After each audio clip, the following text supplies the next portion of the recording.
All right, so remember the absolute value of a number is defined to be that number's distance from zero on the number line. So this is the real number line here.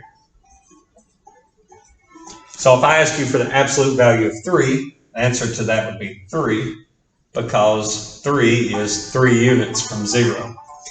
Absolute value of negative 3 would also be 3, because its distance from 0 is 3. Okay, so the absolute value just means the number's distance from 0. So it's always positive. Distance is always positive.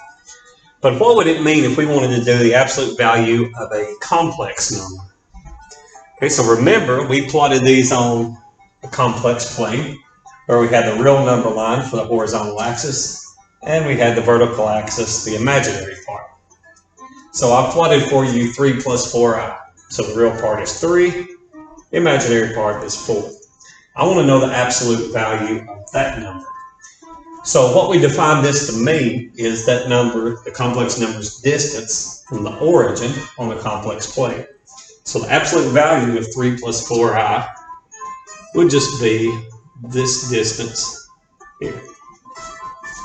Okay, so this distance would be the absolute value of 3 plus 4i. All right, so what we can do to find that distance then, of course, is draw a right triangle, just like this. This side of my triangle is 3 units long. This side of the triangle is 4 units long. And I can apply the Pythagorean theorem. So the Pythagorean theorem says that this leg squared, so 3 squared, plus this leg squared is equal to this length squared. So just the Pythagorean theorem, a squared plus b squared equals c squared. Right. I can take the square root of both sides to solve for this, and remember you'll only get the positive answer. So that'll give us 3 plus 4i, absolute value, is equal to the square root, and we only need the positive answer of 3 squared plus 4 squared. Okay, so notice that this 3 that we're squaring comes from the real part. The 4 that's being squared comes from the imaginary part. So all we're doing is squaring the real part, squaring the imaginary part, and taking the square root. So here our answer would be the square root of 9 plus 16, which is the square root of 25, which is 5. So the absolute value of 3 plus 4i is 5. All right. This absolute value, usually when you talk about the absolute value of a complex number, you don't call it absolute value. You call it the modulus. Okay, so this is the modulus of 3 plus 4i is 5.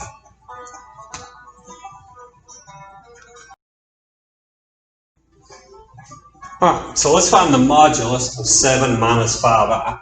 So it's really simple, of course. We just take the square root of the real part squared plus the imaginary part squared. Again, it's essential that you have these parentheses here. This is not correct. This is not correct. Okay, you have to have that. All right, so the real part squared plus the imaginary part squared, and take the square root.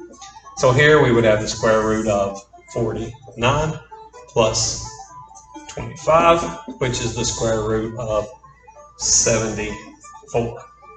I don't know exactly what the square root of 74 is, so we will leave it just like that. All right, it's always good to see this as a picture. So I've plotted 7 minus 5i on the complex plane. So again, remember what we're doing to find the modulus is just drawing a right triangle. So I can say this right triangle. And this side would be 5 units long, or negative 5, whichever way you want to think about it. This side would be 7 units long. And we're wanting to find this modulus right here. I'll call it n for modulus. Okay, so the modulus is just the distance from the origin. So Pythagoras says that 7 squared plus 5 squared is equal to m squared.